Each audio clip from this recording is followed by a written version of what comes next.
So inshallah we start. على بركة الله. بسم الله الرحمن الرحيم والصلاة والسلام على سيد المرسلين. First of all, I would like to thank the audience for their presence and thank our distinguished speakers for accepting our invitation and for being with us today. Please allow me to thank Finiopolis for giving us this opportunity, the opportunity through the webinar series to learn and to understand more about the potential of Sharia compliant financial instruments and solutions. In fact, these webinar series are an occasion for our honorable speakers to interact with the global community by sharing their knowledge, experiences, and their ideas. Finiopolis Institute, briefly, is the first private Islamic institute that is set to enhance collaborative and explorative research work in order to harness the Islamic finance role in achieving the sustainable development goals. In Finiopolis, we strongly believe that awareness is key to unlock Islamic finance potential to achieve these SDGs. Therefore, we strive to engage the global community in an international dialogue by sharing insights and publishing reports on different critical industry challenges and opportunities, of course. So please allow me to share the screen.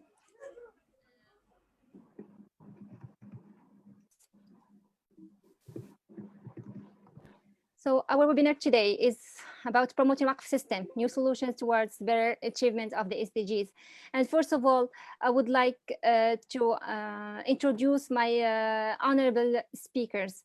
Dr. Habib Ahmed.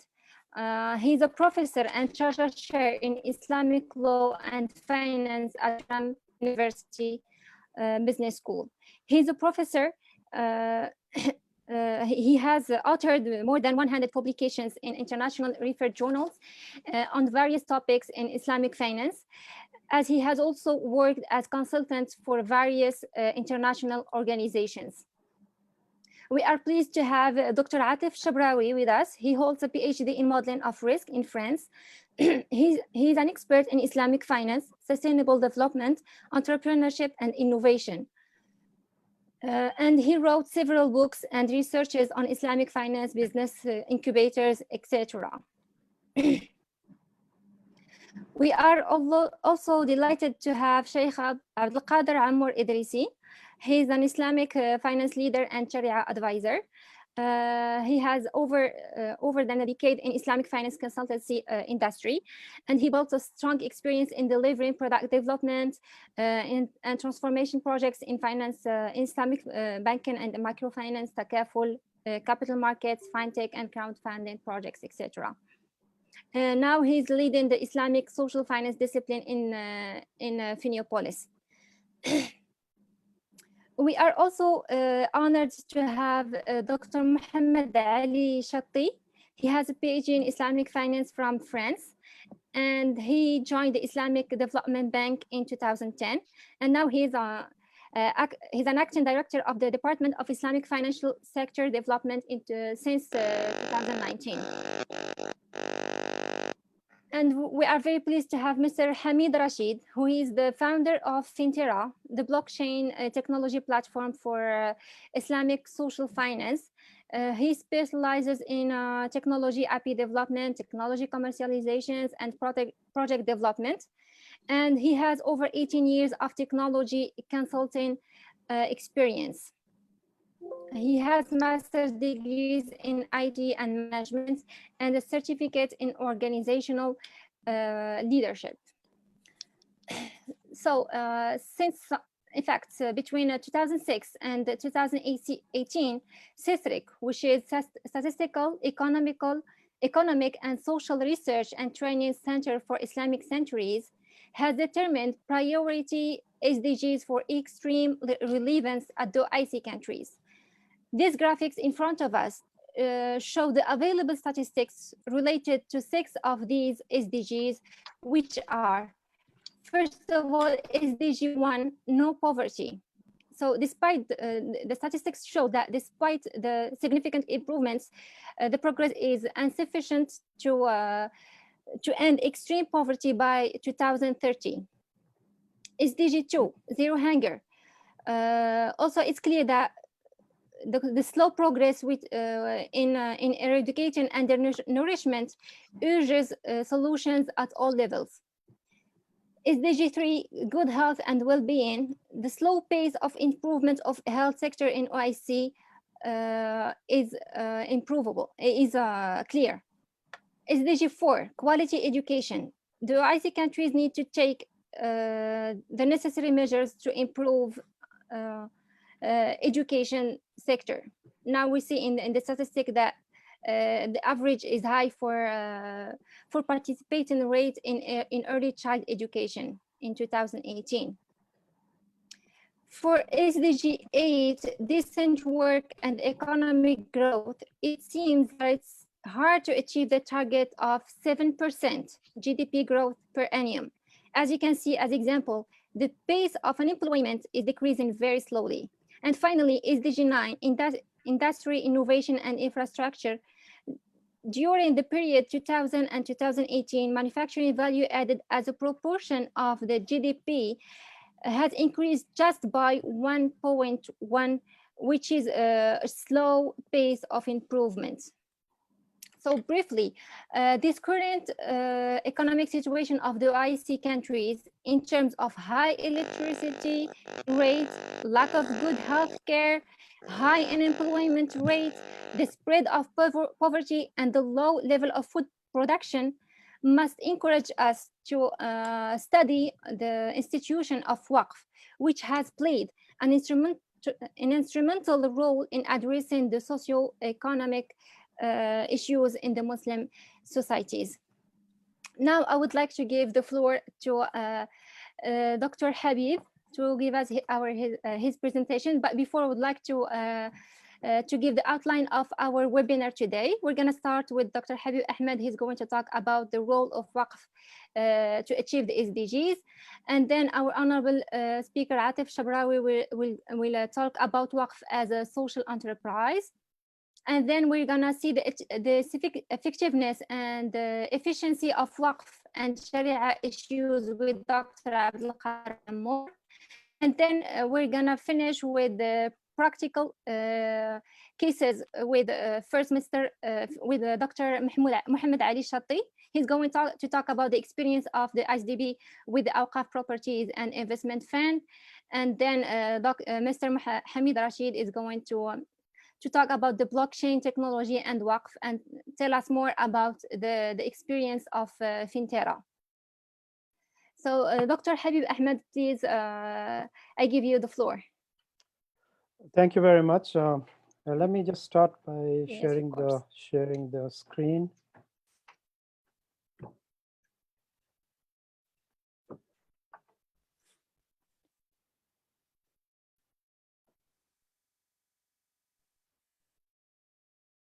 Okay, Bismillah ar-Rahman ar-Rahim. Assalamu alaikum to everyone.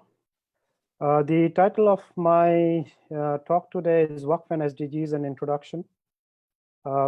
Actually, my presentation will provide some outline of the basic concepts on Waqf and how they can be linked to SDGs, and in some ways provide the context of the other presentations which will follow.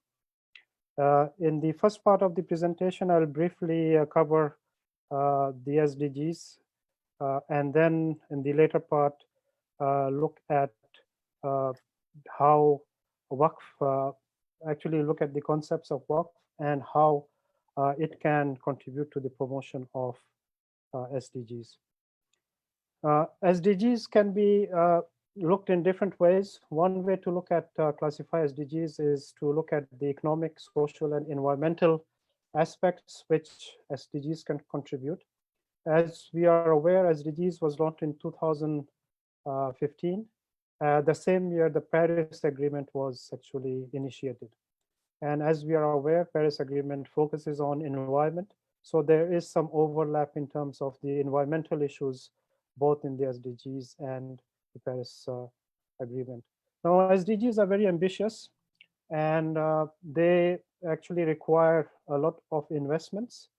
There was an initial study by UNCTAD in the initial stages of SDGs, and it estimated that the countries will face a funding gap of $2.5 trillion per year.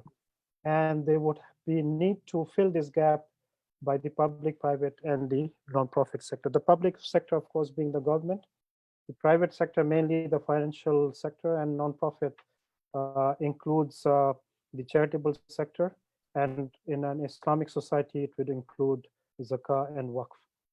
Now, if you look at the broad investment types which SDGs would require, we can categorize them into actually 2 or 3 broad categories. Of course, the first would be to invest heavily in the infrastructure, both economic and social infrastructure. And I highlighted social as education and health. Then, of course, there would be a need to provide social goods and services to help the bottom 40% of the population mainly. And the other thing which is very important in SDGs is the qualitative overlay in terms of factoring in the environmental impact of whatever we do. So there has to be investment in sustainability and resilience. And given that we live in the 4th industrial revolution era, technology would be playing a very important role. If we look at the performance of IDB or OIC member countries, and this is, as you see, before the COVID, we see the performance was not as great compared to the other regions. It is better than the African region, but if we compare with the other regions, the OIC average SDG score is basically the second highest among the regions. And this is also apparent if you look at some of the, again, this report was published in 2019 prior to the COVID. So as you see, the red lines show the countries which would face major challenges in achieving the SDGs by 2030. And we see that when it comes to zero hunger, most of the OIC countries will face problem to achieve that in terms of the status in 2019. And interestingly, goal 3 is the second, which relates to good health and well-being. And this is very relevant to the current pandemic era we are living in. So given this background, we see that OIC member countries, they have not been performing well even prior to the crisis. And after the crisis, I think achieving the SDGs there'll be a huge setback. And there are concerns that the pandemic can potentially create a poverty tsunami, which will drive 500 million people into poverty. So the challenges become more acute because of this COVID. So now moving on to Waqf. I know everybody is aware of Waqf, but I have this structure. One of the things I want to do is to introduce you to the concept of Waqf so that we can discuss it in light of the SDGs. So as all of you are aware, a donor donates an asset, income generating asset, through a Waqf deed. The Waqf deed determines not only how the asset is going to be used, the management and governance terms, and also it identifies the beneficiaries of Waqf. And so this is a basic structure. And if we understand this basic structure, we can understand the issues which can arise in terms of achieving the SDGs using the Waqf. Now, we can start by saying that the existing Waqf, They were created actually historically, sometimes some of them go back not hundreds of years, but thousands of years. So these have been created in the past. One of the Sharia issue in terms of Waqf is that the Waqf deed actually is the king in terms of what the Waqf can do and not do. Now, because the terms and conditions were determined by the Waqf deed in the past, uh, uh, it has defined the donors which were relevant in the past. Now, in the contemporary times, I think one of the key limitations of using existing Waqf would be that the Waqf deed may not consider some of the SDG specific related objectives in the Waqf. But given that a lot of Waqf, other than the religious Waqf, the social Waqf, they do include a lot of social poverty related objectives. So indirectly, if these Waqf can be developed, it can contribute to the promotion of SDGs. The other thing related to Waqf is the Waqf asset. In the past, the dominant asset was which underlay Waqf was land and real estate. And that's why it was mainly the wealthy who could contribute to Waqf. Now, unfortunately, in most of the Muslim countries, the assets have not been maintained or developed, which results in low productivity and low income. The other issue with Waqf is the management and governance. Traditionally, Waqf were managed by individuals, family members, and at the later stage, the government came in, partly because of mismanagement by individuals or misuse by individuals. So I think in terms of the development and the impact of Waqf in contemporary times, this management issue becomes a very important aspect because when Waqf is mismanaged, it has a limited social impact. And in some cases, actually, Waqf has been lost also due to corruption. So looking forward, in terms of the existing Waqf, we can see that uh, the way to increase the impact of Waqf on SDGs would be first to invest in Waqf to increase their productive capacity and also the returns.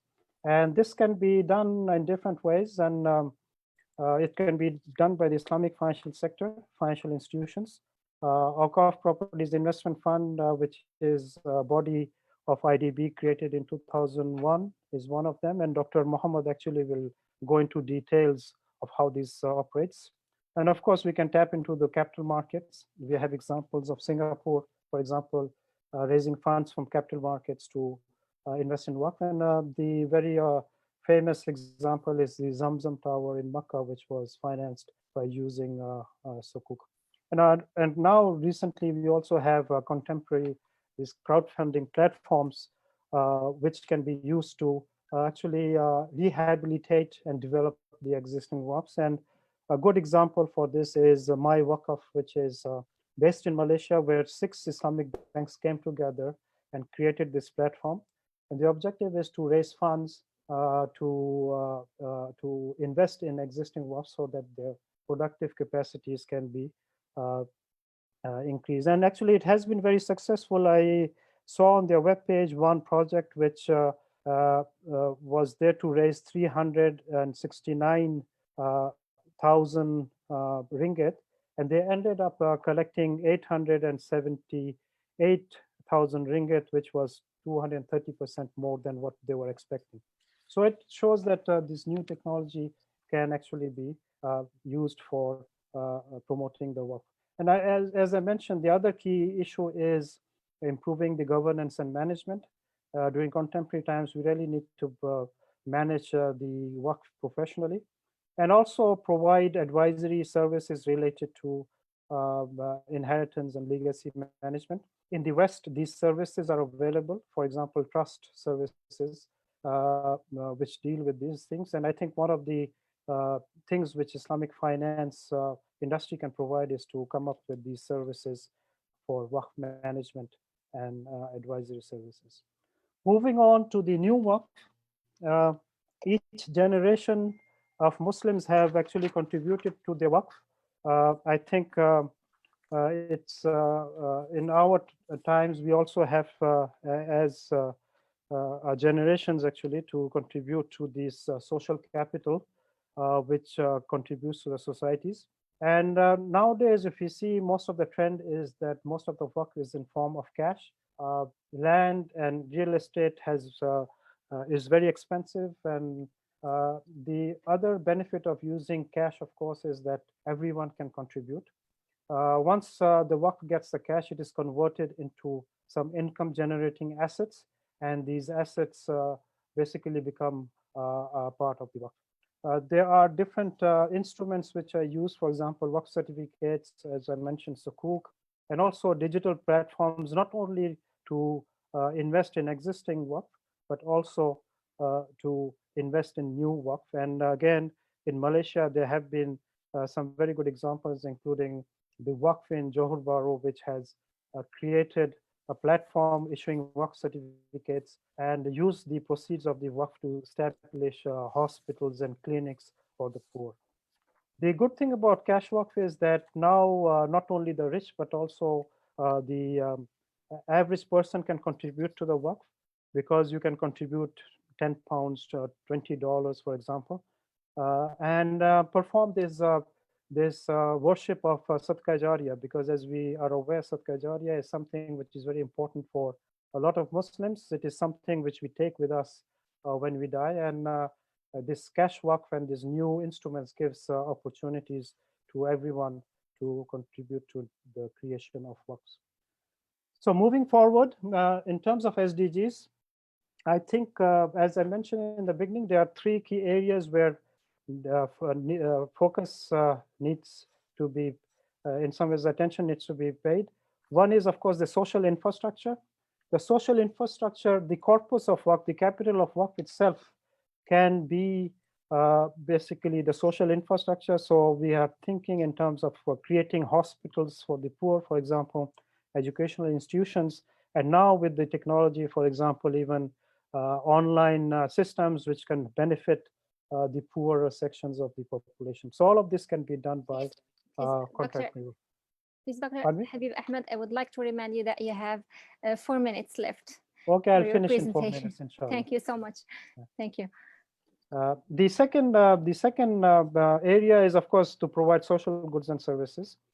Goods, of course, we can think of mainly in terms of capacity building of the poor, so that they can basically have earning capabilities, learn new skills, and the services would, of course, include financial services. So the issue about Waqf to use, for example, cash Waqf to use for financial inclusion in terms of fintech services, for example, so that average person can have financial services. This is an area where also Waqf can contribute. And the other thing, of course, as I mentioned, which is very important given the environmental crisis. Actually, after COVID crisis, everybody has forgotten the environmental crisis. But we have to remember that the COVID is partly a result of the environmental problems which we humans had created. So whatever we do, I think sustainability and resilience should be an important part. And Waqf, I think, has a very important part in terms of risk mitigation. And one of the implications of the future of Waqf would be that the Waqf assets which are generating income, they must be ESG compliant. And this is, I think, something new. We have never thought of Waqf to be ESG compliant, the Waqf assets. So this is a new dimension. And the other area, of course, is to think of areas where we can think of a sustainable development. And this can be even Waqf of forest, for example. We have nowadays forest as a new asset class, for example, where people are investing in forests. And I think these are some of the areas where Waqf can contribute. Now, in conclusion, I would like to say that COVID is going to cause a huge setback to achieving SDGs. And as I had indicated, there are concerns that the pandemic can potentially push 500 million people into poverty. The poorest sections of the population are affected disproportionately by the COVID-19. And this will make achieving SDGs, especially SDG 1, SDG 2, no poverty and zero hunger, and also SDG 3, which is good health and well-being, very, very difficult. even before the pandemic, achievement of the SDGs for OIC member countries was a struggle, and they were lagging behind. With the pandemic, I think it will create more challenges. So moving forward, I think Waqf really is one of the sectors which can help contribute to alleviate these problems. And if done properly, which would require innovation using technology, it can actually be helpful in moving towards achieving the SDGs, not only in trying to solve the short-run problems, but also the longer-term problems. Thank you. Thank you, Doctor, for your precious presentation. Now we would move forward to Dr. Atif Shabrawi to give us his presentations. Thank you. Yeah, good morning, everyone. Good morning. Is it clear in front of you, the screen which I share it? Yes, it is. Okay. First of all, let me thank you first, FINA Police, for the invitation, and all our friends and Professor Habib and Professor Hamid and Sheikh Abdel Qadir, as well as Jehan, for the presence and the enrich. I thank Professor Habib for his enrich presentation. In fact, my favorite subject was SDGs and Waqf. And as far as I see, we are hosting a lot of experts. So I shifted to that presentation, which I will make it quickly. I put the title Reflection on Social Enterprise and Waqf, as I'm trying now to promote the idea. And the link where we have really extensive research going through the idea of social enterprise and social business. I always like to be back to our Adam Smith and his famous book, which was Hidden Little Moral Sentiments, which was a basement of social enterprise and the direction of purpose and businesses. I just mentioned that it was written in 1755, so it was about more than 250 years now. And it has 7 parts, and the point which I have to mention that the part number 3 and part number 5, where in fact Adam Smith came in a time where the Industrial Revolution are making booming and everyone is thinking about making money out of the business. And he just mentioned that, okay, we have to stop and perhaps thinking about the purpose. So the first issue is what we mentioned, that the foundation of our judgment concerning our own sentiments and conduct and a sense of duty. I mean, when we do things, we have a sense of duty, and the number, I guess, 6, where the character of virtue. So we are early in the time of Industrial Revolution, people talking about the purpose and the virtue and the duty. I'm very happy to use this slide, which I mean the trip we had since Adam Smith, where we have really a kind of, if you take the slide from left to right, you will find that the founder of the Industrial Revolution were some people like taking the advantage of raw material and, you know, the invention of all the machinery in the Industrial Revolution, where people were willing to do business for getting money. Then little by little, we have Henry Ford, who are coming to do business for the technology and the industry and the kind of purpose, which is not straightforward making money. Later on, we have the famous Microsoft founder, Bill Gates, who are coming to invent what we call a techpreneur. And sudden of all, in years of end of 1995 until 2005, we have the wave of having people who are doing business for purpose. So in fact, the purpose of doing business is not a new, but it is evolving concept. And we have very famous people like Anita Powell. Anita Powell, the lady in the picture, is a founder of Body Shop. And she was with Muhammad Yunus and the founder of Virgin, some of the inspirers of the social enterprise. Just to situate where we talk about social enterprise, because it would be very interesting for people who are not really familiar with social enterprise, that we have, if you look for the slide from extreme right, we have money first. So if we segregate the objective and the business type, the categories of business, we can find here, I'm not sure you see the cursor.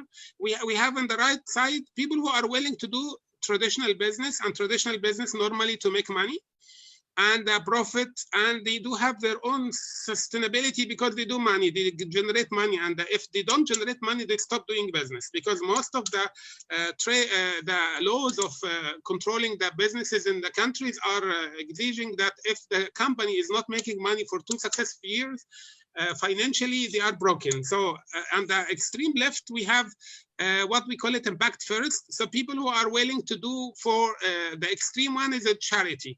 So the charity is people willing to serve a cause, advocacy, whatever, poverty alleviation, education, health, and that kind of, we call it dependence. So if you call it in terms of financial stability, the spectrum of entrepreneurship has that kind of, I put here the conscious business, which was a new concept created by Anita Powell. Conscious business is kind of business with social enterprise, where we have more intention to empower people who are working in the enterprise as well as having the purpose. This kind. So here I can situate this purpose conscious enterprise exactly as a trust or as a waqf. And this is perhaps the first layer where we can merge that we are not seeking profit, we are having impact, and we have a mission, and perhaps we are not 100%, we can be charity, but not too unsustainable. So if you like to situate the point, exactly what is the entrepreneurship, social entrepreneurship about or entrepreneurship in general, it's about people, opportunity, and resources. In fact, if we have everywhere in the world, Dr. Habib mentioned little now the impact of COVID-19, which is a drastic impact in our life. Impact of COVID-19 gives also kind of opportunity. So any kind of activity which might be ending by creating a value, either this value for helping a cause like poverty alleviation, like education, or this kind of value will be to make money, to develop software, to develop housing. It has at the end of the day kind of opportunity. So every kind of thing we talk about it, if you can imagine you have a waqf, definitively you have an opportunity which you can call it a problem. So the opportunity here is a problem to solve in social entrepreneurship, and the opportunity to grab in terms of business opportunity, like today condition. I have seen 3 days back, Mark Zuckerberg put in his Twitter that from 15th of June, we can use WhatsApp to transfer money in Brazil only. So this kind of opportunity, today we will have people who are using WhatsApp to sell already, and they will have the payment on WhatsApp. This is opportunity. Resources, that we have to have resources. If we don't have resources, we don't have business, because how can we run it? And the people who are having behind the idea. If you look for the social enterprise spectrum, I keep repeating this because it's little important in terms of, from right hand, we have good activities, less focus in traditional charitable. In the right, extreme right, we have people who are willing to make this kind of, conscious company and some impact. So if we start from the left, extreme right hand, will be people who are less charitable, making a little focus on money, or if I'm sorry, I will start from the number 1, so it's easier. So we have entrepreneurial non-profit. So those people are getting a kind of tax exemption in some country, and they call it social enterprise, and they do business for a cause, education, health, whatever, and they are exempted in the countries where we recognize social enterprise. I have to recall your attention that social enterprise is not recognized worldwide in all countries. Like, for example, in Bahrain, we work at, I was head of committee, social enterprise committee for 3 years. We were struggling to change the law of commerce to add a chapter in social enterprise. It stopped in 2014 or 15 when I left this committee. I mean, it's not common, but it's still non-for-profit in our countries, in MENA region and Muslim countries are all exempted from taxes. So the non-for-profit is an entrepreneurial, really enjoying the status of little NGO. So when we go for profit, here we have kind of, you know, relation when we start to talk about socially responsible business, when business having an idea, like a conscious to help the community. When we go deep in, we have give one, get one. This is why trade, fair trade, and businesses are using the image of being more friendly. And we have conscious business, which I mentioned it. Anita Paul was trying to make a body shop as the first conscious business in the world. So if you have, if you would like to talk about the areas of social enterprise, social enterprise are mainly working in education and health and employment and in poverty alleviation and many problem solving, and perhaps and sports and culture, and perhaps the most vast application of social entrepreneurship. I mean, our Professor Habib, when he talked about SDGs, you will find that 17 goals of SDGs are, you know, marrying all the sectors of our life, from environment, culture, to justice, to gender, to poverty, and those are the areas where we can start a social enterprise. If you look for this to right hand, the financial return, which is very important, you will, I will keep telling this financial return because I take the angle of finance. You will find here, when we have an impact investment, and when we think about the impact return and the financial return, we go for impact investments. This is a social enterprise where we have a really non-for-profit, but a sustainable business model. And that's the business model I wish we talk about it in the Waqf. If, however, here, when we don't think about the return, we have this financial return less and impact less, with purely, you know, standard investment, which is a conventional bank. And if we look for the, I mean, structure from grants to making a conventional business, we do have different model. For the time, I will jump to the next one, but it's little complicated. In fact, in front of us, what we call it impact investment. Impact investment, the investment which has a purpose, which has a mission.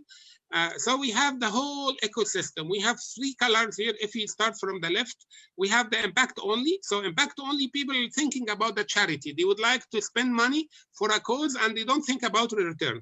And opposite to that, the blue one is a finance first, where people think about making money.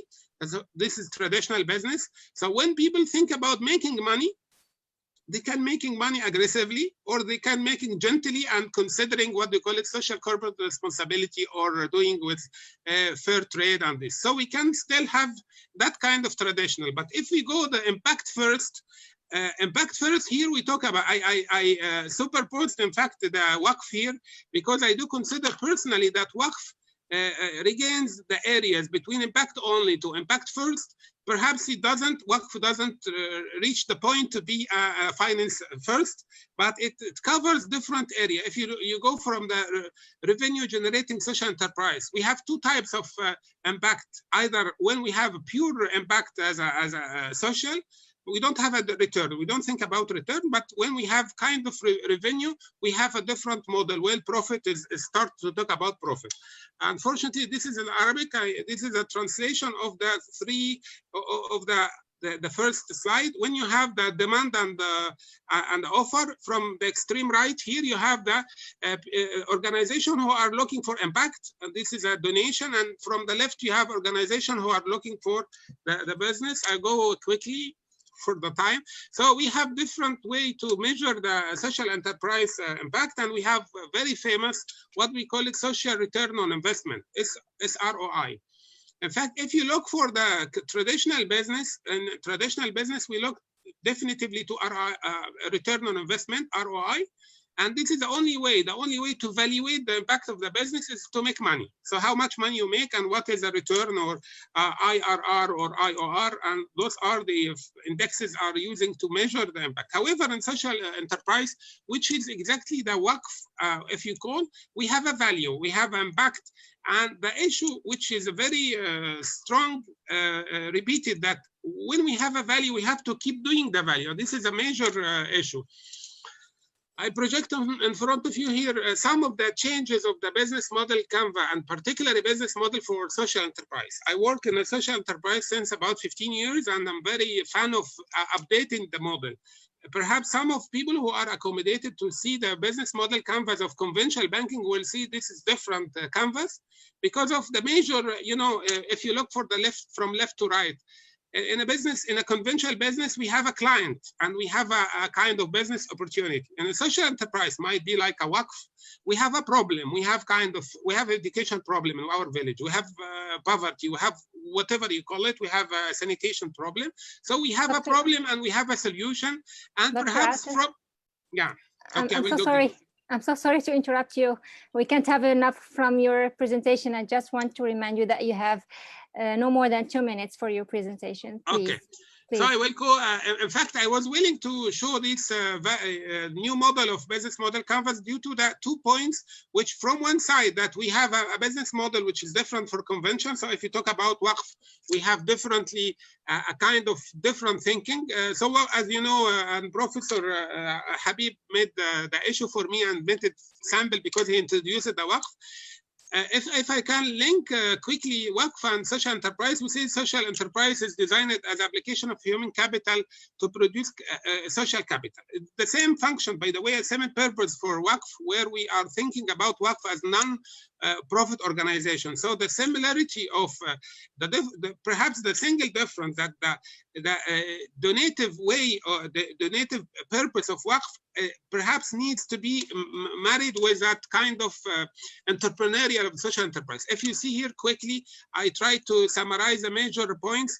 I will keep the last table. You see the last column where financial references in traditional is money, value, and social enterprise. Perhaps in the Waqf we have value plus plus, which is kind of return, but we don't activate it. So the current model of Waqf is similar. If you read what I put it, I will end by the last one saying that, okay, social enterprise and Waqf are extremely similar on several aspects, like the purpose, the mission, the ways of dealing with the social issue. However, social enterprise business model are drastically different than the conventional business, but very next to the Waqf. The issue is we need more research should be elaborated to go for that kind of elaborating sustainable business model for Waqf. I personally, since few years, I'm looking in the literature and everyone is working in the Waqf in efficiency and management. I don't see a lot of drastic changes of business model. The development of Waqf institution should go towards entrepreneurial, either than not for profit. I guess Professor Habib mentioned that sustainability. People don't think that sustainability is not straightforward financial viability, and this is very important because a lot of people mix between when we talk about sustainability, they think about environment, and that we use it as a financial viability. I thank you for your time. I'm sorry if I take more than I should. Be happy to answer your question. Thank you, Dr. Asif Shabrawi. Just to remind that the question will be at the end of all presentations. Please allow me to ask Dr. Habib Ahmed to make me the host for this session, so I can prepare questions and answers. Now we will move to Sheikh Abdelkader Ammour's presentation, talking about the efficiency and effectiveness of Waqf. The floor is yours, Dr. Sheikh Abdelkader Ammour.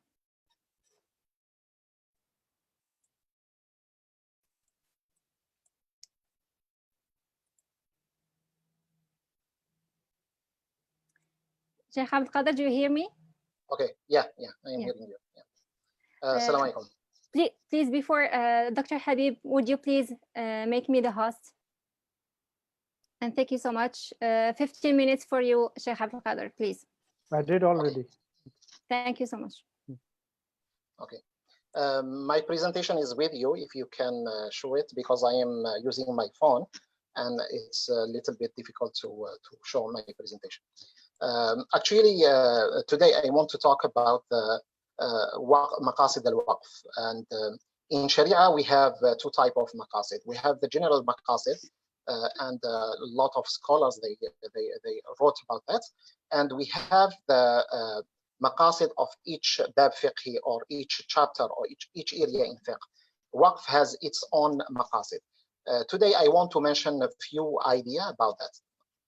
The first one, that the Waqf is sustainable in nature. We can see the inherent of sustainability of Waqf in two levels. We know that الوقف is حبس الأصل وتسبيل الثمرة. Level 1, it's حبس الأصل. حبس الأصل, which means that the capital preservation. There is a capital preservation in Waqf. The level 2, تسبيل الثمرة, we have capital gains by looking for the utmost benefits from the assets of the Waqf. And this lead us, by looking of maqasid, lead us to see the pillar of the Waqf. The pillar of the Waqf, first is the productive Waqf portfolio. I will talk about that in details in point number 2. And we have also a capable mutawalli of Waqf. It should be the manager of Waqf. He should be capable to manage that Waqf, to make profit from that Waqf investment. Not just it should be we can trust him. No, not only that. And this is clearly in Sharia. Okay, and yeah, I am in the second slide. Yeah, this one. Yeah. Yeah. Now, also the Waqf, it should have a social impact. Okay. A lot of when we see a lot of reports talking about Waqf from Sharia point of view, they talk about the outcomes of the Waqf, and the Sharia not looking for only the outcome. Sharia looking for the impact of that Waqf. For that, we see a lot of hadith from Prophet Muhammad sallallahu alaihi wasallam. When he talk about Waqf, he give more ajr, big ajr, if that Waqf benefits or have impact for more people or for the society. Number 4 of the pillar of the Waqf, that increasing the trust and confidence of the community. Waqf also, it's not just to making Waqf. No, it's to have a relationship with the community. The community have relationship together with the social impact, with the benefits of the society. This is very important in Waqf. Okay. Number 2, let's say the maqsad number 2, Waqf, we should look for qualitative Waqf, not quantitative Waqf. Because Allah subhanahu wa ta'ala said, لَن تَنَالُوا الْبِرَّ حَتَّى تُنْفِقُوا مِمَّا تُحِبُّونَ, which means Sharia looking for productive and effective endowment assets whose benefits as much as more people or environment or society.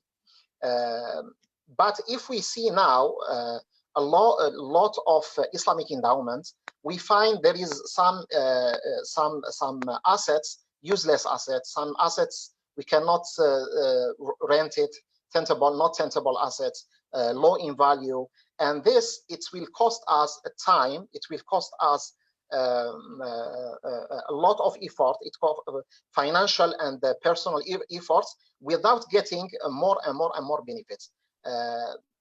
That's why we, for example, in Singapore, some fatwa in Singapore allows to implementation of one Waqf institution instead, for example, 2 or 3 Waqf.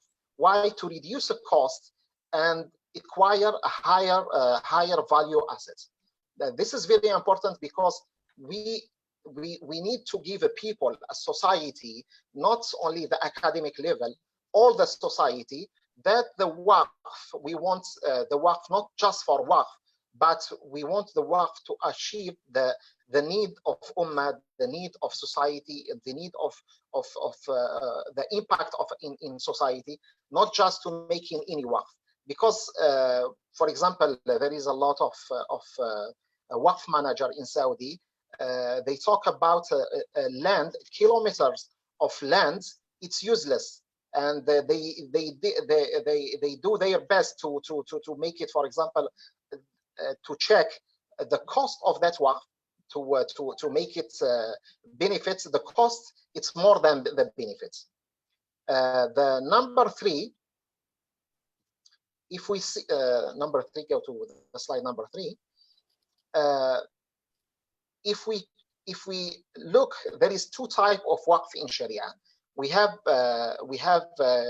utilitarian waqf, like mosque, like the free hospitals, like roads, a lot of waqf like that in Islamic different type of waqf. And we have investment waqf. For the first one, the utilitarian waqf, and also the universities, a lot of school and universities, what they made, they make concept of sustainability by supporting the same endowment with other endowments. For example, if we check, for example, the Nizam al-Mulk, what he did, he's the first one who built a group of schools and a group of, in same name, group al-Nizamiya, al-Madrasa al-Nizamiya, it's a famous group of schools and a group of universities. This school and universities, he not just built the school and universities, he make other endowment supporting this endowment. He make endowment for example, for the senior student. He make endowment for other endowment for teachers. He make endowment for papers. He make endowment for chairs. He make a lot of endowment that support the main endowment to be more sustainable. This number 3. Number 4, there is misunderstanding about the state's contribution in waqf in Islamic countries.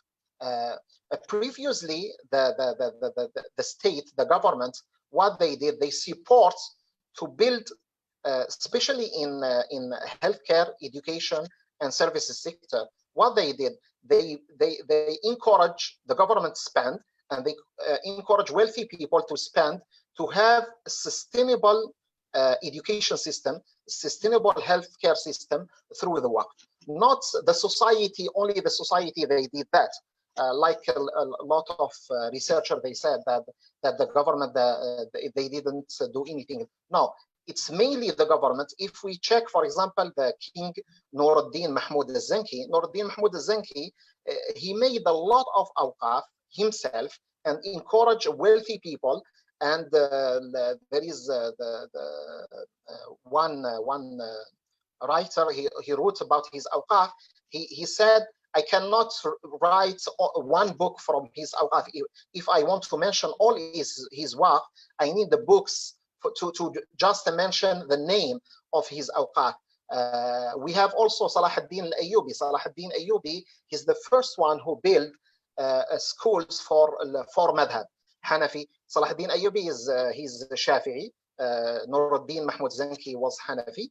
But Salahuddin al-Ayyubi also built for Hanafi, Maliki, Shafi'i, Hanbali, each madhab in Egypt, he built awqaf, and he supported awqaf for that.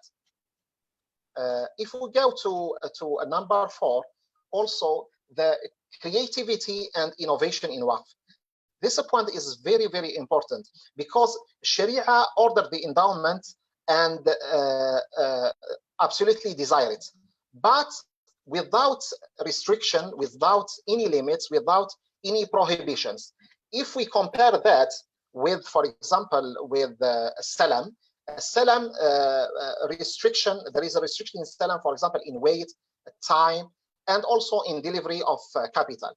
This indicates that endowment is based on creativity, innovation, achievement of goal, sustainability, because when we see some scholar talking about waqf, they're talking about waqf as if it is just a kind of worship.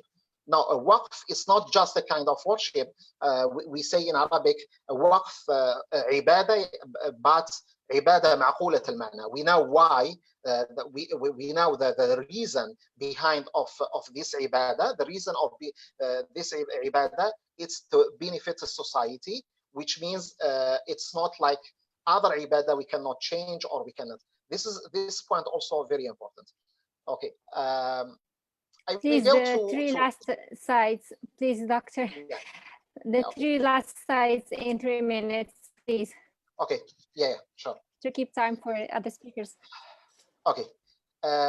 we have also, I want to correct one concept. It's very important, that the sustainability of in Waqf, that the sustainability of everything, it's holding for Waqf, not absolute. It's depend of the type of Waqf we are talking about. Because some scholars, they talk about cash Waqf, okay, it's risky, maybe we make it in mudaraba, or we cannot, it cannot be sustainable. But if we look, Prophet Muhammad talk about Khalid al-Walid, and he said, don't take zakat from Khalid al-Walid because he make his horse as a waqf, and also other thing as well. Okay, if we look for the horse, a horse maybe he will live only 1 or 2 or 3 years, or no more. It's clearly that it's waqf as it is. If it's horse, this waqf maybe it will be sustainable for 3-4 years. Some other things it will be sustainable for 10-15 years. Some other things it will be sustainable maybe for 100 years. This is very important, that the sustainability, it should be taken in account the type of waqf we are talking about. The last point I want to talk about it's the issue of expanding the concept of endowment. It's not expanding, but it's to understand that we can have other type. We can call it waqf, or we can call it sadaqah. All we know, hadith Prophet Muhammad he said, إذا مات ابن آدم, if son of Adam die, his work will be cut off from him, expect from 3 things. إذا مات ابن آدم قطع عمله إلا من 3. Prophet Muhammad he talked about the 3 pillars in this hadith as sustainable sadaqah or sustainable ajr. The first thing, we have the financial capital, sadaqah jariyah. The second area, we have the walad salih, waladin salih. Walad salih, it's tell us about the intellectual capital. That also intellectual capital is part of the waqf system. The third area is the applied knowledge, ilmun yuntafa'u bih. Muhammad he didn't talk about just the knowledge, but ilmun yuntafa'u bih. Knowledge can be benefited from, which means this knowledge we can apply it, we can benefit from, the society can benefit from it. This we should give awareness from the ummah, from the people, that not only we need money for waqf, we need the contribution of the assets of waqf, we need the contribution of intellectual capital, we need the contribution of applied knowledge, and we have a lot of hadith helping us for that. Okay, thank you very much. This is generally what I want to talk about. Thank you so much for your presentation. Now we go to see the first practical level of the waqf with Dr. Muhammad Ali Shati. He's going to share his screen and to talk about the ISDB experience. Thank you. بسم الله الرحمن الرحيم والصلاة والسلام على رسول الله وعلى آله وصحبه ومن والاه. Before starting, I would like to thank Finneapolis for organizing this event, and Sister Jihan and Brother Sami for inviting me to give some background on what the Islamic Development Bank is doing. I know for sure that most of our panelists and also the attendees, they know about the IDB, so I don't want to dwell on it, but I will go directly to the presentation just to save time and also give the opportunity to other speakers and to the audience later on for the question and answer. So to start with the background on Awqaf, I think the brothers and the panelists already did it, but let me just try to summarize in a few points. The first one is the verse, لن تنالوا البر حتى تنفقوا مما تحبون, and I think Sheikh just explained it, so I don't need to go and explain more. But as a waqf, from our perspective, at least from IDB side, we know that it's a perpetual endowment, and it's also known as hubs. Hubs, I think this word is used mainly in North Africa, Algeria, Tunisia, and Morocco. And in Morocco, in particular, I know they have a ministry of ahbas. So it's awqaf, ahbas is more or less, we are talking about the same terminology. Also, creating a waqf involves setting aside certain assets and preserving them so the benefit continuously flow to the beneficiary. The idea is about the sustainability or the continuity with the awqaf. And this is why this concept is very important. and it should be given its right weight when we are talking about the innovative things that the Islamic industry or the Islamic Ummah presented to the world. And as you know, maybe Awqaf is anchored in the Islamic, let's say, terminology since a long time. And subhanallah, from the West countries, they took the concept, they evolve it, enhance it, and make it something which is working very good for them. I can give few examples. For example, as you know, the major big campus or university in the world, like Harvard and MIT, they have multi-billions of awqaf, or endowment as they call it. So again, subhanallah, we start with the good concept. Later on, some other people, they took it and they enhance it, while we have it in our own heritage.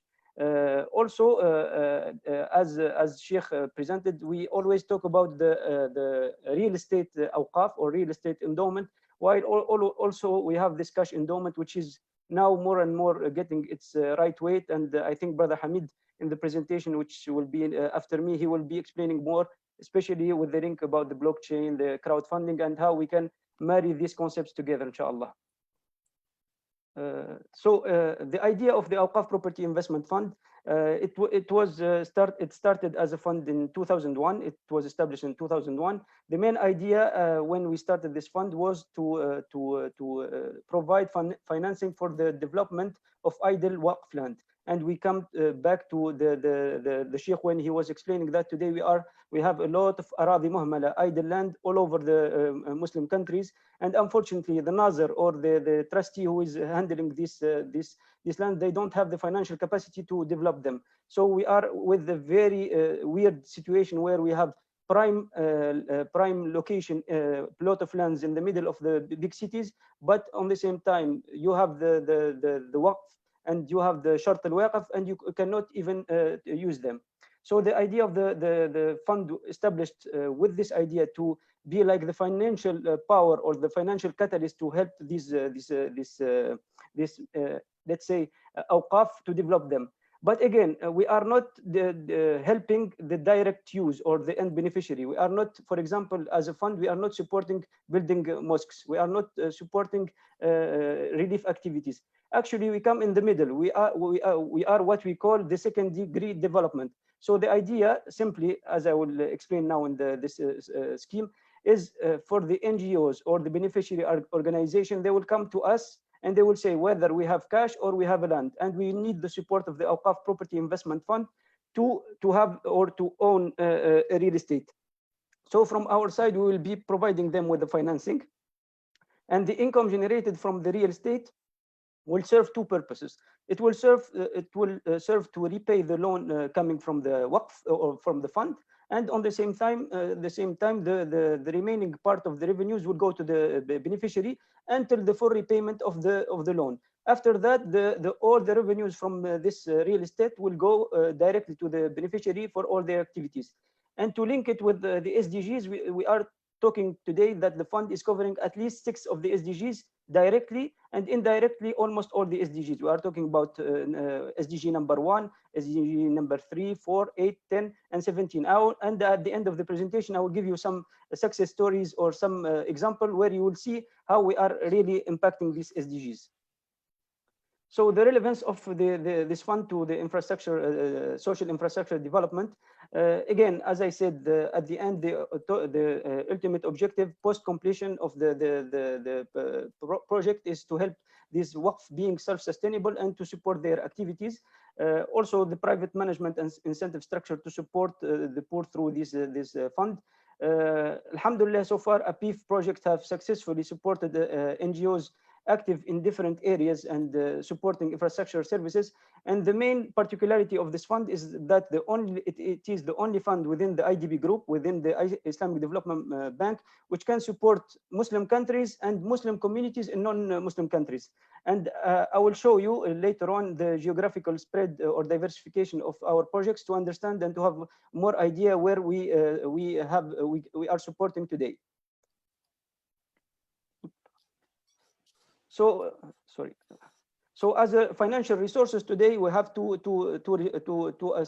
sides of resources. We have the capital of the fund itself, which is 84 million US dollar. And we have also, in addition to this 84 million, an additional 100 million as a line of financing from IDB. So the asset under management that we are managing for this Awqaf promotion is 180 million.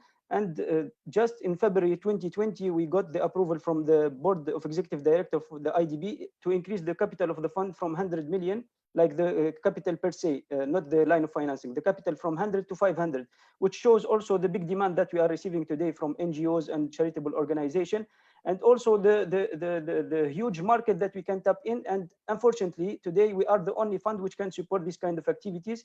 But definitely now, with the eruption of the new technology platforms and so on, this will be a support. And we don't mind. Actually, we believe that 10 funds like ours will not be sufficient to cover all the demand which is in the market today. So as I said, when we started with the capital of 50 million with 10 institutional investors, and today we are talking about 84 million. 14 institutional investors today in the capital of the fund. We have the Islamic Development Bank, which is also putting some money. We have the Awqaf Authority from Saudi Arabia, the Awqaf Authority from Kuwait. Also we got joined by one of the biggest NGOs in the world, and maybe many of you knows. It's called Direct Aid from Kuwait, Abdurrahman Smith, rahimahullah. This NGO has activities in more than 30 countries in Africa plus Yemen. So alhamdulillah, we are opening up our capital, and we are seeing more and more people interested by what we are doing. I would skip this slide because it's just showing when we receive a request or an application for a project, what is the cycle that we are following. So this is just for people when they will apply for any kind of financing from our side. We follow the best practices in terms of checking, filtering projects, just to make sure that we are our impact will be direct and to the right people, inshallah. Again, our type of project that we are focusing today is residential building, commercial building, mixed-use development. Recently, also, we opened up a little bit to universities, so we can finance universities, we can finance hospitals, and we can finance also hotels when they are dry hotels, like in Mecca, Medina, some other countries when they are dry hotels, and they are supporting the end beneficiary. We can do that. And also, we are covering three aspects. We can go for new construction, we can go for extension of existing buildings, renovation, rehabilitation of existing buildings, and also the last that we introduced recently is the purchase and conversion of existing buildings as Awqaf. The terms that for our financing are minimum project size is 5 million and maximum is 15 million. This is our contribution. So for some projects, we have some projects total size around 90 million US dollar because the beneficiary or the counterparty is putting a lot of money or very prime location land. So it differs from a beneficiary to another. The minimum contribution from beneficiary is 25% of the total project cost. Financing tenor is between 5 to 15 years. And of course, we look always at acceptable IRR and DSCR because at the end of the day, we are project finance. So we look at the cash flow of the projects to be able to have our money back, our loan back, and then what is remaining will go to the activities of the beneficiary. So far, after almost 19 years, alhamdulillah, we financed or we approved projects, 55 projects in 29 member country and non-member country of IDB for a total value of projects or of more than 1.1 billion US dollar. Geographical spread, as you see, we have projects in Americas, we have in Africa, of course, GCC, Europe, Asia, other MENA countries. So more or less, we are open to any kind of geographical location, alhamdulillah. Dr. Yes. Shati, 3 minutes left for you, please. No worry, inshallah. For the diversification, we are in health, Awqaf and registered activities, education, relief, and charities. On the impact, maybe Dr. Atif was explaining where the Awqaf can be parked. I would say we are almost everywhere, because as a fund, we are an impact investment fund, but we are also looking for returns. And the return is ultimately for the beneficiary themselves. So we run a quick analysis, and we discovered that after the full repayment of our loan, and on average, this beneficiary will be getting on average 1 million for their own activities. Some very quick success stories. So this first project is in Bangladesh. It was for the financial assistance to enhance technical and educational capabilities of youth. Alhamdulillah, I will go directly to the impact. More than 12,000 students sponsored for IT scholarship, more than 7,000 successful job placement. Second project, this is a new project that we approved last year, and it will be, inshallah, developed in the coming maybe 1 to 2 years. The third one is another one in Bangladesh. The impact is improved higher education in Bangladesh and financial assistance to more than 250 students, 30 university staff already obtained PhDs. The fourth one is Tawfiq Trust. The particularity of this project that we are establishing a Waqf in Kenya supporting Somalia, because you know Somalia is a country where there is the war. We cannot have activities there. So the innovative idea that we have done is to establish a Waqf in another country supporting another country. And we did the same also from Turkey to Palestine. So we established a Waqf in Turkey supporting activities in Palestine. Let me just finish with this very short video, Sister Jihan. It's 1 minute, and I will conclude with that, inshallah. Thank you. Inshallah. Thank you.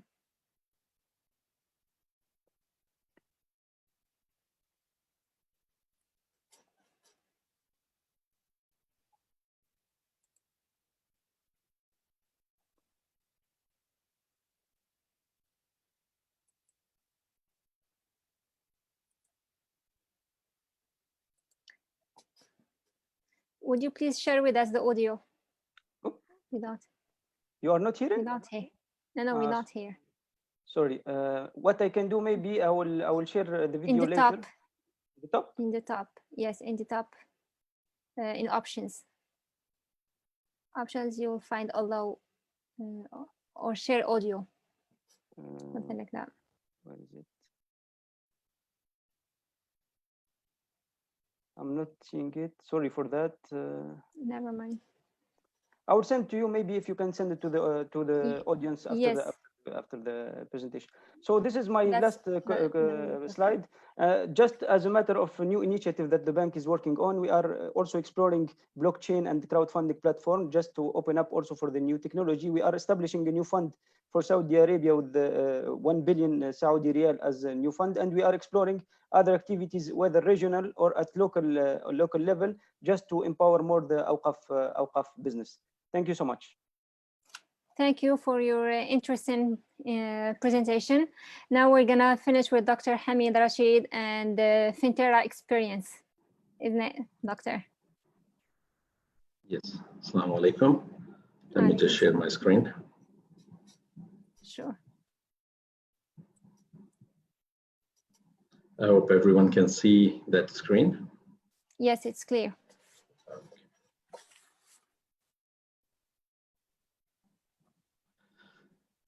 Okay. Assalamu alaikum and good evening. It's about 11:30 p.m. here in Kuala Lumpur. So it has been a great day. And, no, it's a pleasure to speak to everyone. I know a lot of the guys on the call today. So thank you so much. I'll be sharing with you Fintera's experience on developing a Waqf blockchain.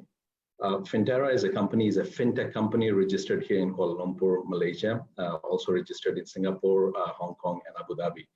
And we started off this fintech venture back in fourth quarter of 2017. And it is based on a research that was done in 2017, looking at very specifically Awqaf and how to democratize Awqaf globally. So the findings of that paper were presented in a conference with Bank Riot here in Malaysia in March of 2018. And there were delegates from regulators all over the world. And in that conference, this paper was presented that if there is a global public blockchain built for Awqaf, it could open up the liquidity that is locked in the Awqaf lands and assets globally. So theoretically, it is a very good notion, but practically it had never been done. We were given a venture capital fund from Hong Kong Ventures to develop this technology and to start piloting it. So currently we are piloting in about 5 countries, and multiple projects are running on this technology. So let me share with you what this Waqf blockchain is all about. Now, I guess the credibility of the speaker brings some context to what I will share with you, because blockchain as a technology is very new, and a lot of people don't understand, and that's why we ran this little survey. So maybe, sister, you could share the results of the survey. Now, the first thing is that, my background is not from Islamic finance or Islamic social finance or from Sharia. I come very, from a background of technology. I have about 18 years of experience in software technology development and commercialization. Thank you for sharing that. I have worked for Hewlett-Packard, HP, and I was tasked to run the HP labs, developing new technology and commercializing in Southeast Asia, Malaysia, and Singapore. Post that, I was attached to Petronas National, the oil and gas of Malaysia, but very specifically in technology division, looking into satellite communication. And then I went off into a more startup, environment. I worked for UNV Communication Inc. in Dallas, Texas, looking into future technology, especially communication, mobile app communication for secure communication. And then for the last 3 years, I established Fintera, looking into blockchain and how blockchain could be used for, or could be used in Islamic social finance space. So I have a bachelor's and a postgraduate in information systems from Australia, and a master's in information technology and management.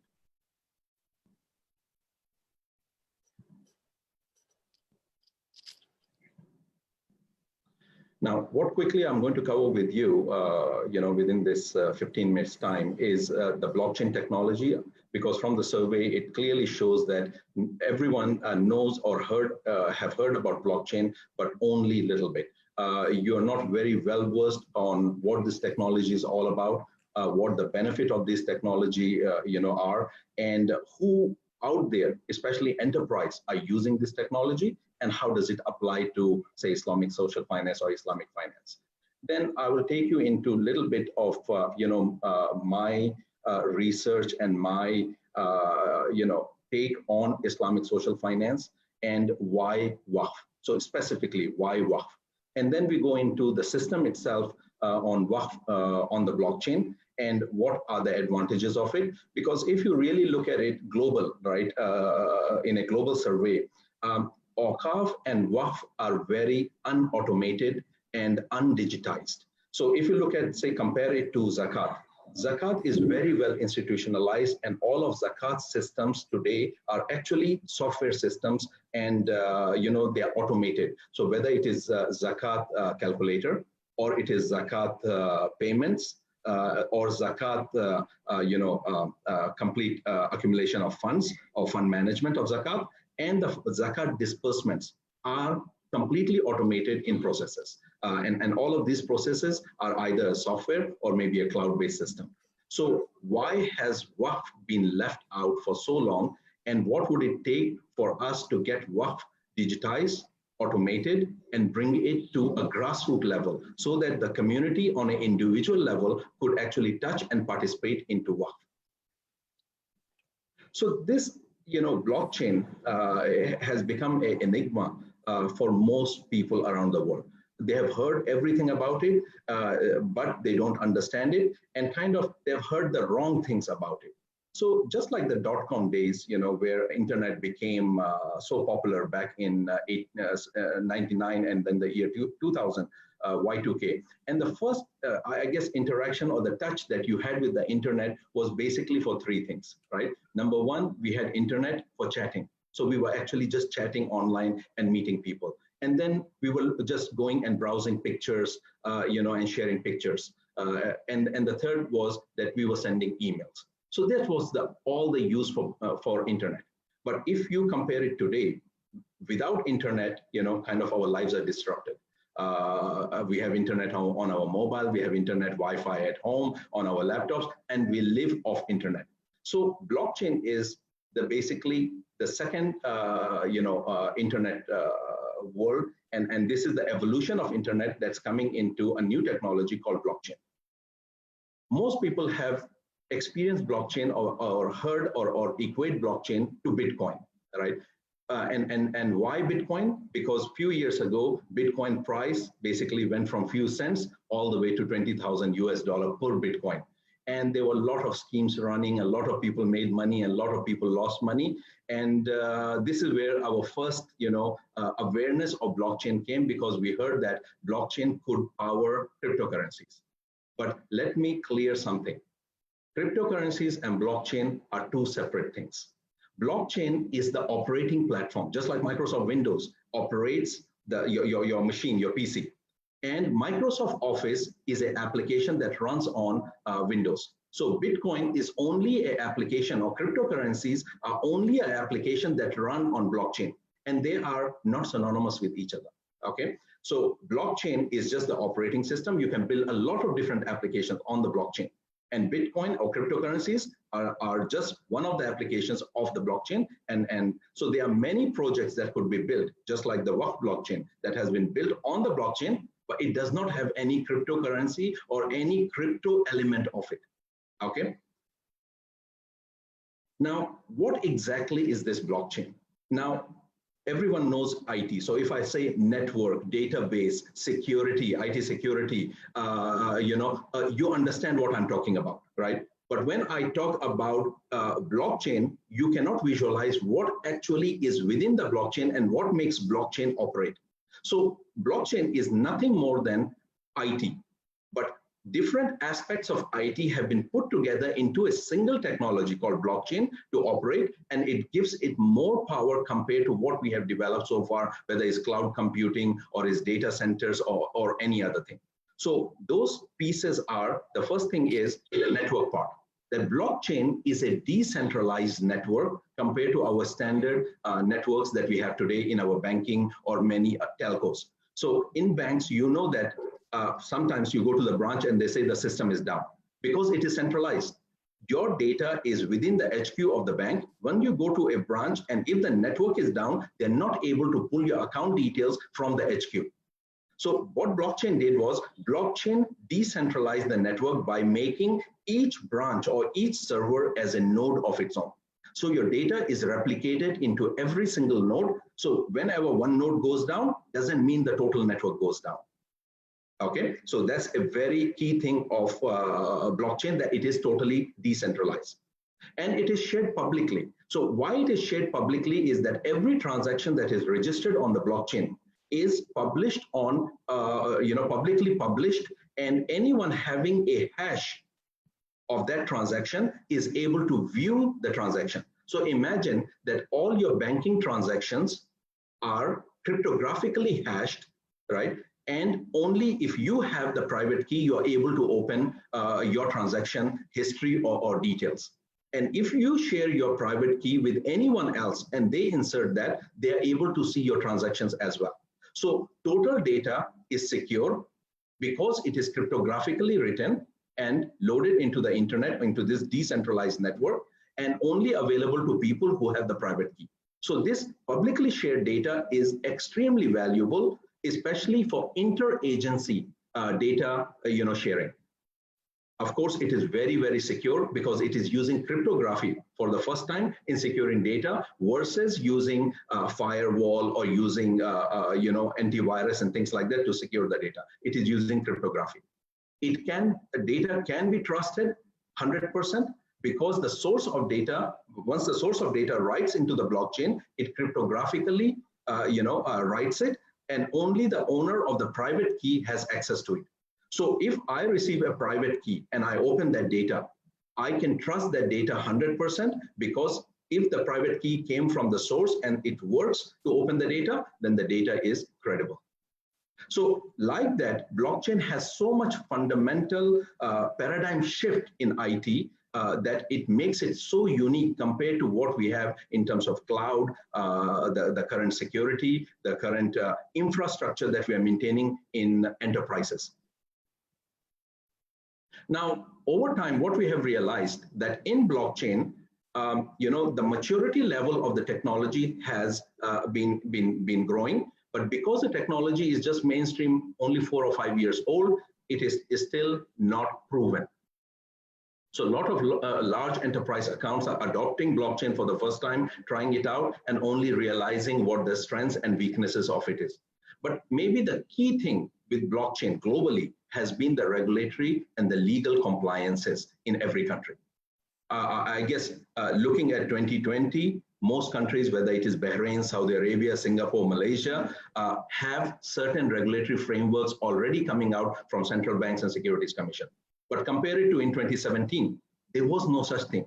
There were a lot of scams, there are a lot of schemes running on blockchain and cryptocurrencies, and the regulators simply couldn't do anything because there were no regulations to stop. Now, if you look at what the projections are, right? So Pricewaterhouse is putting these numbers out. They're saying that in the next 10 years, $3.1 trillion worth of industry will be powered by blockchain. Now, when I say powered by blockchain, blockchain is not a technology that the end user like me and you actually feel it and see it and touch it, just like mobile apps. Mobile apps, you go to the Play Store or your Apple Store, you actually select a app, you download it, you install it, and you play around with it.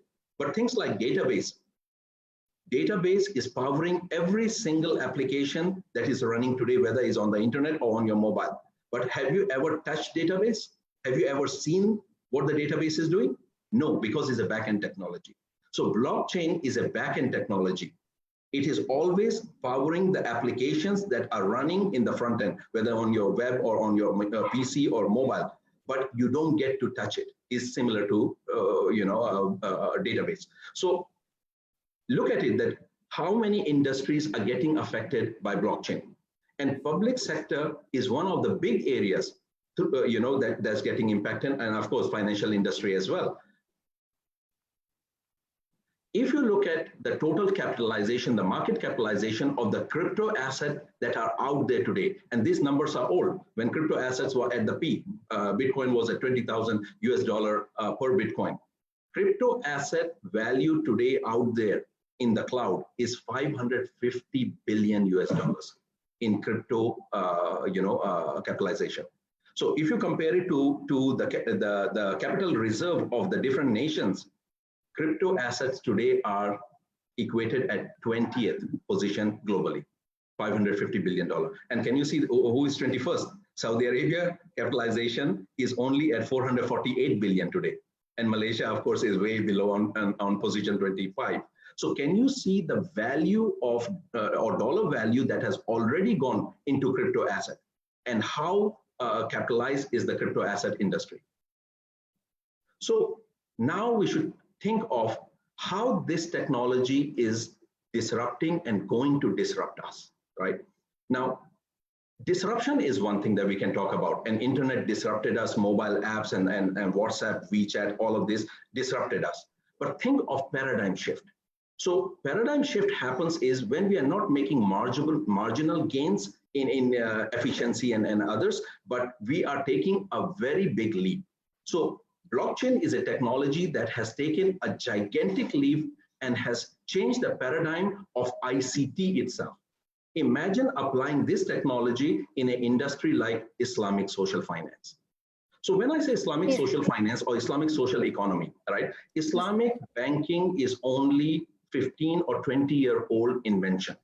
Previous to that, right, 100, 200 years ago or 500 years ago, we did not have anything called Islamic bank. We had Islamic economics. And in Islamic economics, we have these 3+2 elements. We had sadaqah, we had zakat, we had waqf, we had wasiyah, and we had takaful. Now, sadaqah, of course, right, you understand the principles of sadaqah, zakat, and waqf, but these are what, when I refer to Islamic social finance or economics, this is what I'm referring to, and we'll today focus very specifically on awqaf and waqf. Now, it is Please, good. please, Mr. Hamid, we Yes. don't have too much time. If you can Okay. please summarize Sure. the rest of your presentation, please. Sure. So there is a differentiation that the general community do not understand in terms of the legal principles and also the financial principles behind Sadaqah, Zakat, and Waqf. So I've given in this table, and the slides will be shared. Please have a look and give your feedback. Now, when this blockchain and a Islamic economics concept of a Waqf or Awqaf is merged together, right? Something very beautiful comes out of it. So what happens is there is digitization and automation of these processes, the Waqf board management itself, right? So today, if you look at Awqaf and Waqf boards, they are not automated and they are not digitized. So that's one thing that happens. The financial audit management happens. That audit is enforced on the funds coming into Awqaf. Fund management is another thing. Because today a lot of funds are coming, but we have totally no transparency on what is the earning on Awqaf, whether it is a gross profit or gross loss, and what is the capitalization, whether it gets capitalized or it is depleting capital. So fund management comes in. The crypto token issuance is another thing. So crypto token is where we could actually tokenize the Waqf asset into micro level and offer it to the community. So this is where crowd sale or crowdsourcing or crowdfunding comes in, right? And then other things like building and construction could come in there. Asset management also comes, and of course, takaful and insurance comes in. So this model was designed in 2017 through an advisory board in Fintera, where there was Sharia, there is experts on Waqf like Professor Dr. Sayyid Khalid Rashid, Dr. Omar Hosseini from Islamic law, and Dr. Kamil from Islamic economics. So that model is this, right? And kind of, I'll conclude it in another 2 or 3 slides. So this is what the model is. And the model has 3 segments that the system focuses on.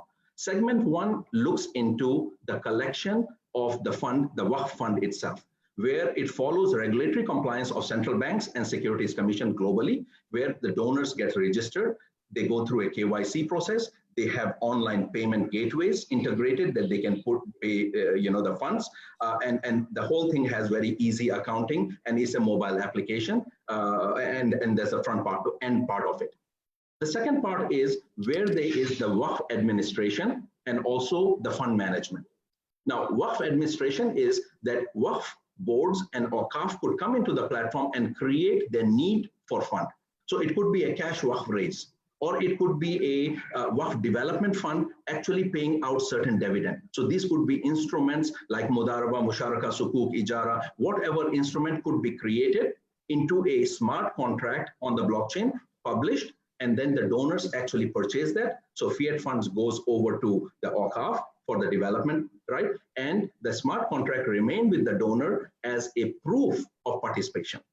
And fund management is that once the funds are collected, they are parked with fund managers to exercise for revenue and margins that actually pay out the dividend and the upkeep of those assets. And the last part, right, of the system is the disbursement of the proceeds as well as impact reporting. Disbursements is when there is a gross margin or gross profit coming out from the Waqf funds. They have to be dispersed to certain Islamic charities. So the disbursement itself, right, could be dispersed through e-wallets and using a blockchain technology. And then the NGOs that are inheriting this fund report back into the platform, and that is the impact reporting. And these reports then go back all the way to the donors so they can see what their funds have achieved.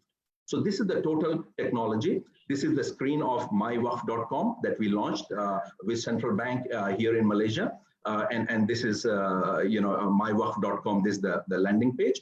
And this is what the system looks like as a dashboard. So if you log into the system, create an account, you'll be able to see your wallet. How much balance do you have in your wallet? You are able to top up your balance. You'll be able to see your ERC20 smart contracts. What's the value of that? If you have any referral bonuses, you're also able to see your total contribution into Sadaqah, your total contribution into Waqf. And if there is any return on the Waqf that you have got, you can see your profits that are paid back to you through the platform, and then you can cash them out. Now, the benefit of this, of course, is transparency, traceability, right? And eradication of corruption that we have been hearing a lot in this industry. And giving the Waqf a venue to crowdfund for the development of their assets. Now, these are some of the pilot projects that we have ran or are currently running. I would just like to point out 3 projects out of that that are very, very unique. One of them is in India, in the state of UP. We have started collecting cash waqf, buying this, electric auto rickshaws, given to poor families that need income.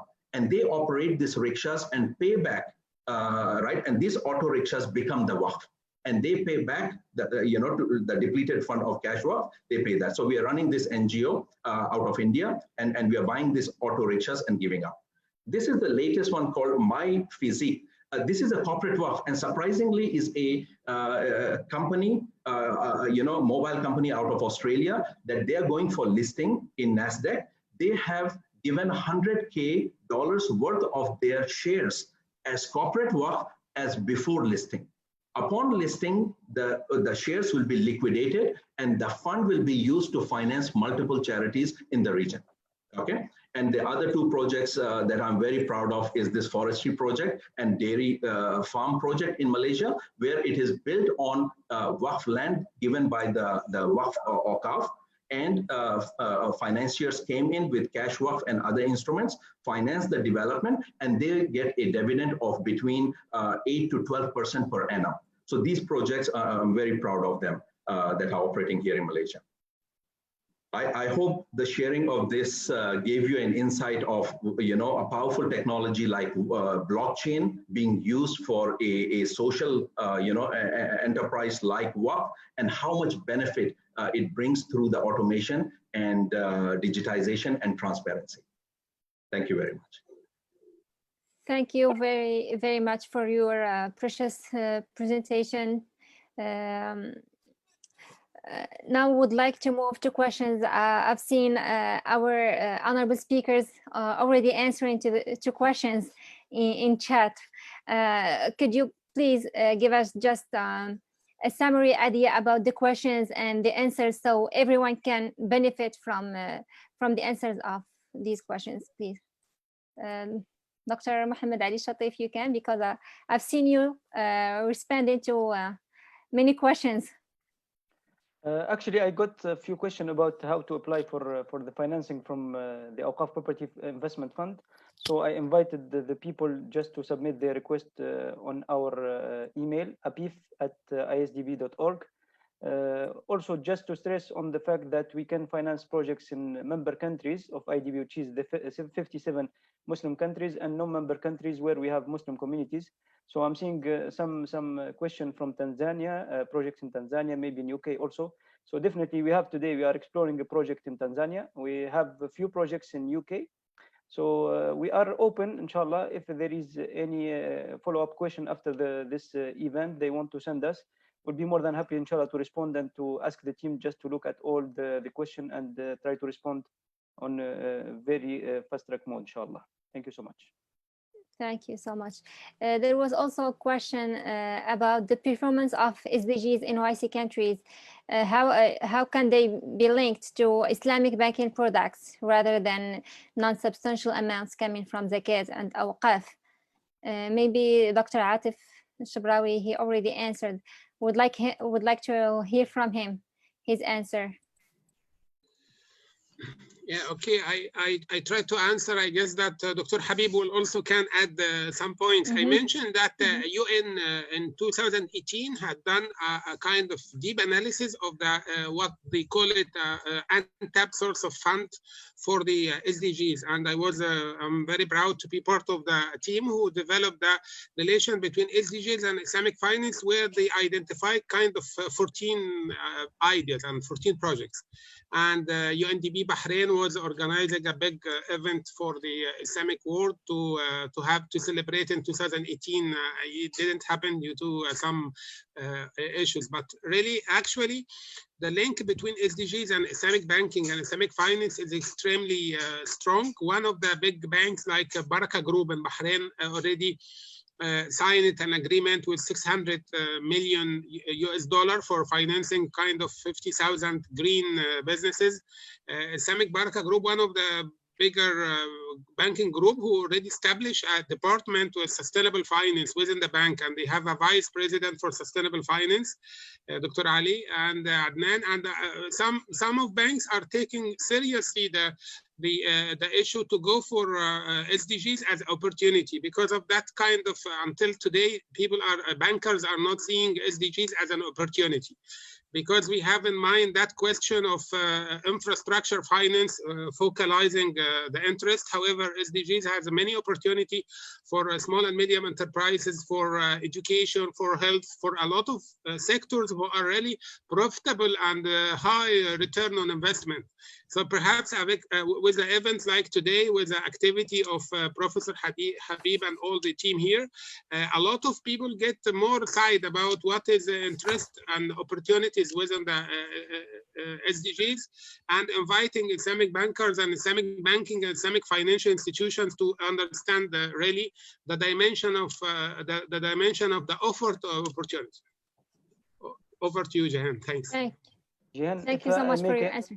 If I Yes, sure. I can add, maybe just to what Dr. Atif just said. Also at IDB level, we have a special invoice for SDGs, and for each and every transaction now that IDB is financing, we need to look at the link with the SDGs. So definitely the link between all activities of banks, Islamic banking in particular, is becoming more and more looking at the SDGs and how we can feel the gap that Dr. Atif just explained at the beginning, and Dr. Habib, this 2.5 trillion on yearly basis as a gap between what is the demand and what all the MDBs are putting on the table. The gap is huge, and actually it's increasing, not decreasing. Especially now with the crisis, it will be more and more burden on all the activities. And definitely, if Islamic banks do not play their role on this, they will be kept behind and they will not follow the general trend on this. Thank you so much.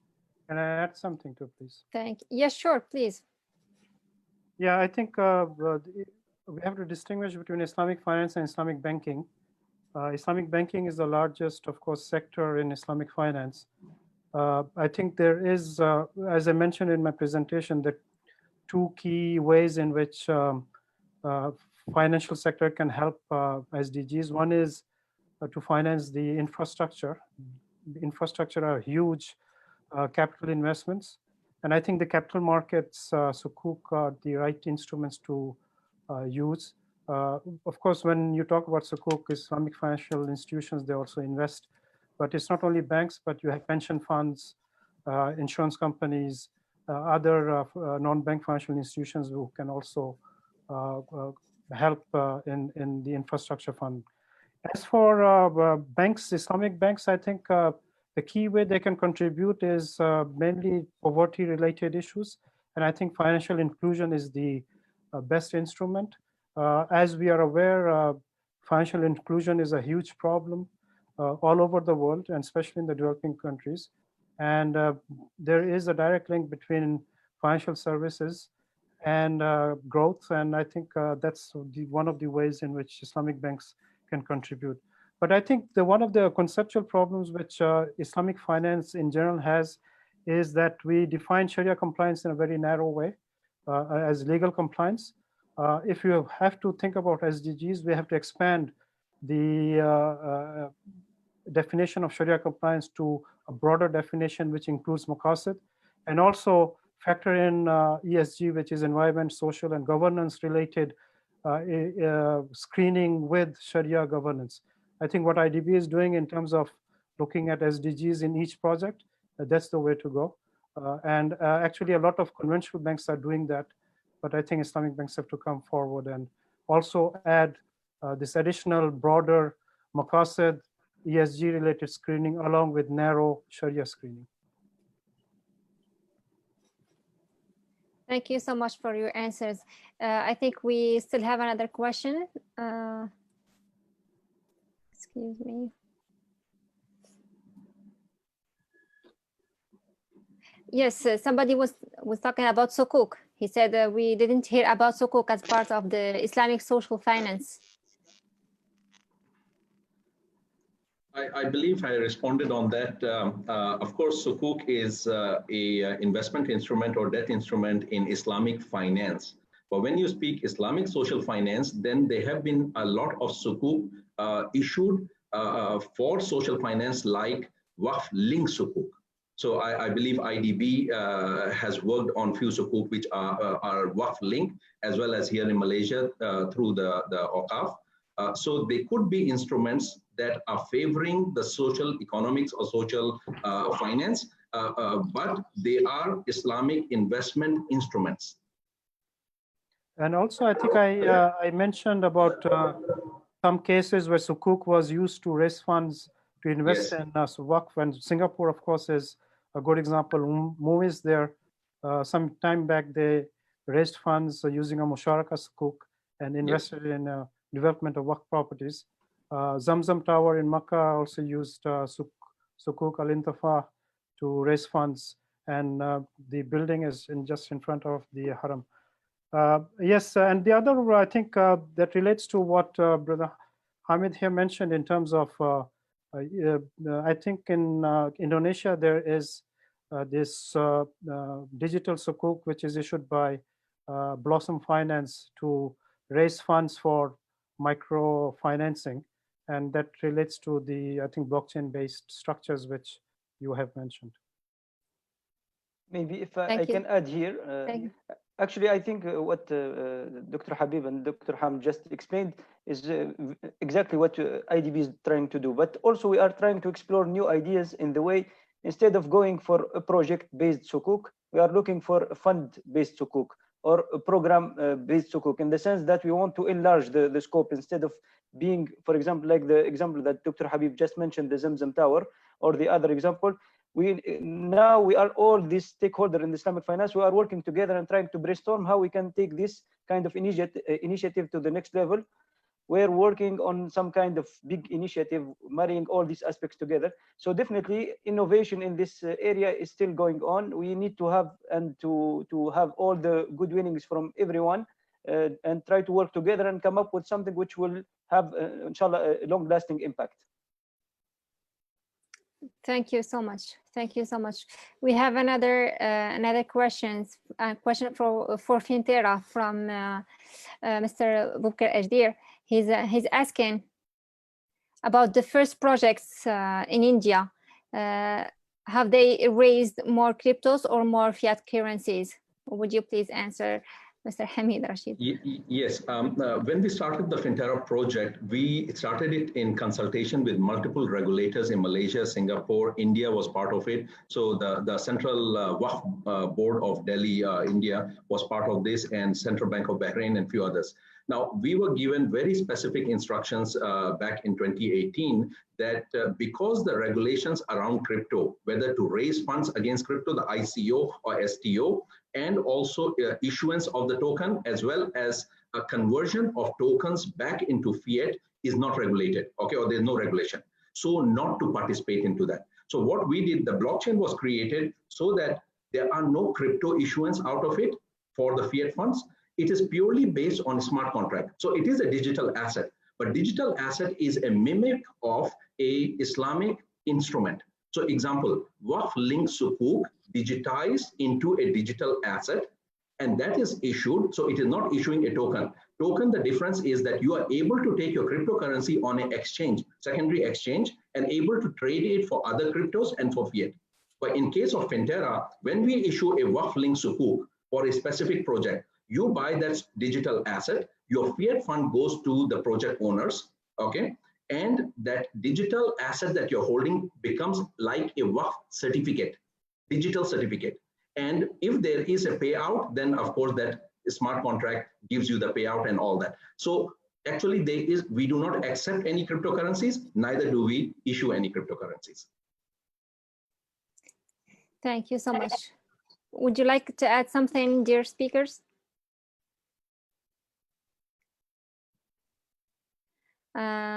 We're sorry to keep you late. I think it's time to finish our webinar today. We are pleased and honored to have you today. I would like to thank you all for your precious presentations and precious time. Thank you for being with us. I would like also to thank the audience for their presence and for their interaction by questions. Looking forward to see you, inshallah, in the upcoming webinars. Thank you so much. Assalamu alaikum wa rahmatullah. If you want to add something. If not, assalamu alaikum wa rahmatullah. Thank you very much. Thank you for your time. And pleasure to be with you. جزاكم الله خير. شكرا. جزاكم الله خير. السلام عليكم. Barakallahu fikum. Assalamu alaikum.